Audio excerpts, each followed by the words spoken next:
last week, sometimes we worry about everything that's said and done and how, is this person really saying the right things? But I try to always, when I go to services, even here, I try to always go with that. It's what I'm getting from God that I should pay. He's gonna filter through and let me know what's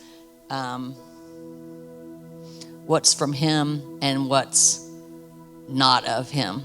So I always kind of like get leery when I go to services. I grew up Catholic, so some things are just, even still to this day, I'm like, okay, I'm gonna be. So he was coming around and praying over all these people, and I was closing my eyes and said, God, if you have something for me through Him, then okay. But if not, then I'm just going to keep praying, and I don't need somebody else to give that to me. I have you, and I have the Holy Spirit, and and then He went around everybody around me but me. So I'm like, okay, you just wanted to work on me. And then I went out, and somehow I ended up taking money for books. And I had no idea how to do that. And I'm taking money, and people are coming, and this young man came out and said, oh, you got change? And I was like, no. So he went back. And then I did all these sales things, and, figured that somebody helped me figure out how to do it on Sergio's iPad. And then I thought I was finished, and out came that young man again, and he said, how much are the books? I said, they're 15. He goes, so it will be, I want one of each. I said, well, that's 60. He said, well, I only have 50. And I just like, I'll put 10 in. And he said, oh my gosh, can I pray for you? He said, before I came, God told me this would happen. I would come up and need money, and the woman would give it to me, and I should pray for her. So he prayed over me and said that God had things for me to do, and that I should not be afraid and to be open to it. So of course I go home and I'm on all high, and then things happen all week. And guess what? I let the enemy tell me, oh, you're nothing. I didn't even want to come to church this morning. And then when we're praying and singing, and Elena looked this way, I don't know if you could see me, but I could see you, and God was looking at me through you and said, I'm not done with you, and quit looking at everybody else and what you need to fix for them and focus on you. And I just wanted to share that. He works crazy ways.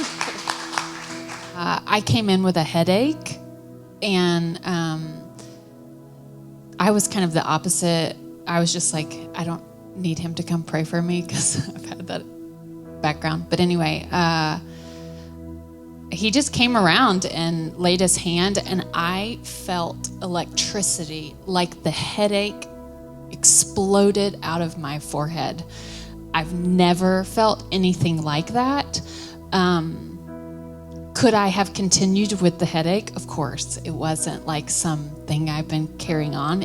I felt like it was more of God reminding me of his power. And that we don't always have to ask for something for God to move. I didn't ask him to heal me. I just needed to see his power. And that night, this isn't just healing, it was really interesting, and I'm hesitant to share this because it's so personal, but a few weeks ago, I turned 40, got engaged, and lost my dog all within one weekend. One of those I've prayed for. The other two I have not. I'll let you guess which ones they are. But that night, last weekend, I had this image pop in my head. I had bought my wedding dress last weekend. And so I saw myself in my wedding dress, and I was climbing up these stairs. And when I got to the top, I saw this ocean, and it was endless and beautiful. And I love my fiance, Yuri, I love you. But it wasn't Yuri that represented the ocean. And that was a prayer that I've prayed throughout my life. I'm 40 years old, and so my friends got married long ago. They're now getting divorced. And it was something that I just always wondered with God and wrestled with him about. And then 2 years ago, I had a miraculous just prayer time after a big breakup, and God let me feel his love tangibly.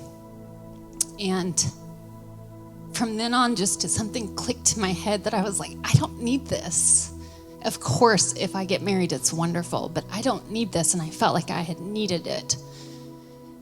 And soon after I met Yuri, this is so cliche, but I did. But I felt like that vision was the Lord saying this whole thing about the 10 virgins of, you are marrying me.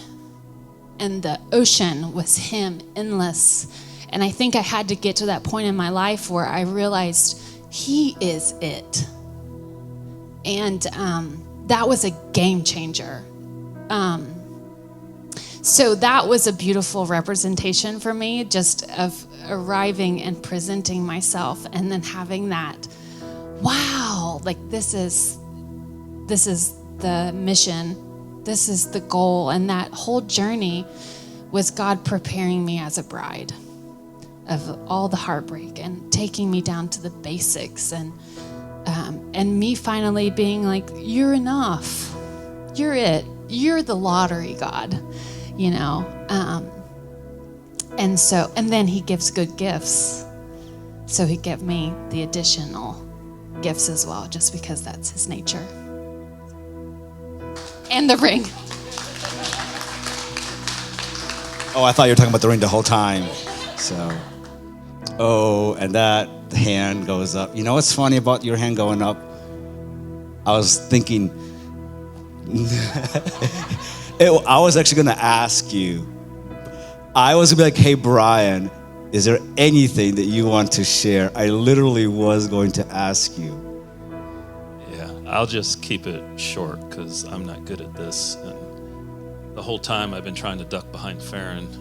The cameras keep moving around, and that's getting harder to do.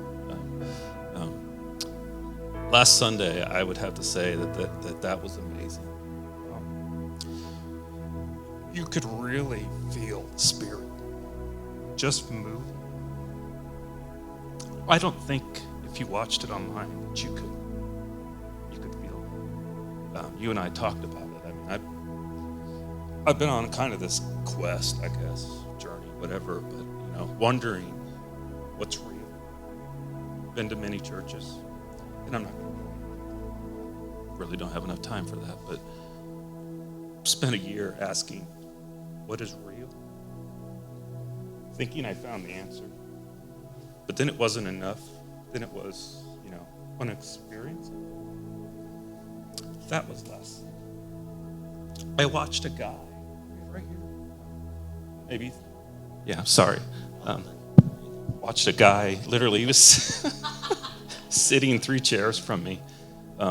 Came in and, didn't know him.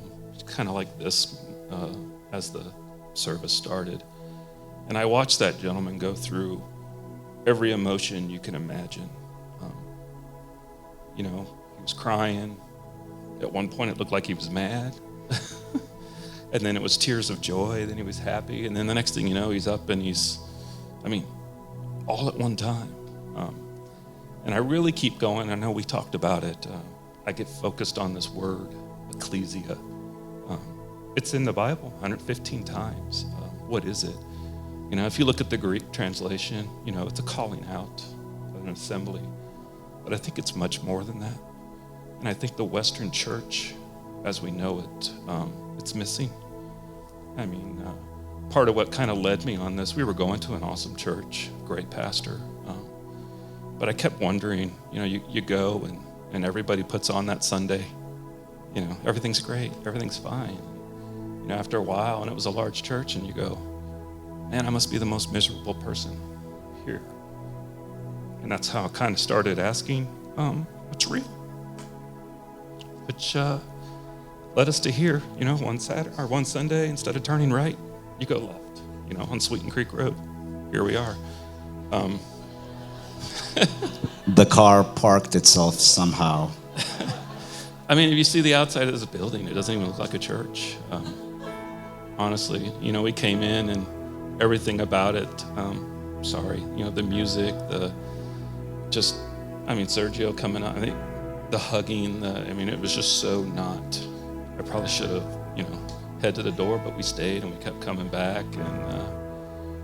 And really, this whole time as we went through this year,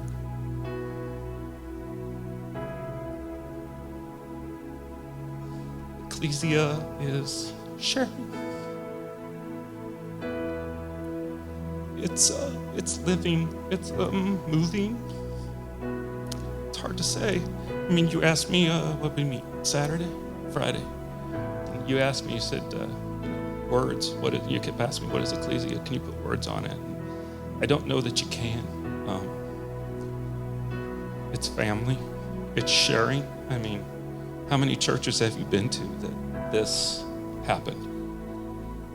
Most of the time, the frozen chosen sit in the back and we just nod our heads and we go, Pastor's going long today. I'm going to miss Waffle House. Let's go. Come on, SERGIO. He's not talking about me. It was his previous church. Yeah. You don't see this. If you ask yourself what is real, what is Ecclesia, sometimes you ask people, have you felt the Spirit? And last Sunday was amazing. I don't know how to put it into words. I was really hoping Farron was going to talk longer. Thank you, Brian. Yeah. Hey guys, I'm Valentina. So my husband didn't know it, but I registered him to come weeks before the event, as soon as I found out about it. And it turned out, I forgot that it happened to fall on the day of his birthday. So he made all these plans on his birthday, and they didn't include AVL Worship night. And I was like, darn it, God. And I told him, I said, it's your birthday. We're going to do what you want to do. It's your day. And I was like, okay, God, do your thing. So, it was, and I talked to Maria, I think the day or two before, and I said, we're not going to make it. I really want to go. I signed us up, but Anthony has birthday plans, and I'm just going to honor that. So, the morning of his birthday, Anthony decided he wanted to do this crazy run, and he ran 15 miles that day. And he called me after, and he said, that was amazing. I feel great. I don't know how you'd feel great after 15 miles of running, but he loved it. He had a great time. And he said, we should go to AVL Worship night tonight. And I said, what? I said, no, it's your day. You said you didn't want to go. Let's do whatever you want to do. And he said, no, I changed my mind. I think I want to go. And so I was like, yes. And then, after that night, we were driving, and I said, so what do you think about tonight? How do you feel? And he kind of paused, and he said, I wasn't sure if I should tell you this. But he said, but God healed my ankle tonight. What happened was, about 2 years into our marriage, Anthony injured his right ankle while rock climbing. So all these years, he just had this kind of bum ankle that it would just kind of give up on him every now and then. And he did a lot of physical therapy, a lot of chiropractic care for it, a lot of massage therapy, and it was never right. And just like I like Courtney's story, because she didn't pray about her headache. Anthony wasn't praying for his ankle, and God still met his need. And I missed this part, but he said during the service, his daughter, did she have a vision of somebody's ankle, something like that? Yeah, right ankle. And right away he said, that's me. And he said he felt like a heat, like a fire in his ankle. And the next day he was even kind of like, he's like, is it real? Is it real? And he was like, it feels amazing. So thank you, Jesus.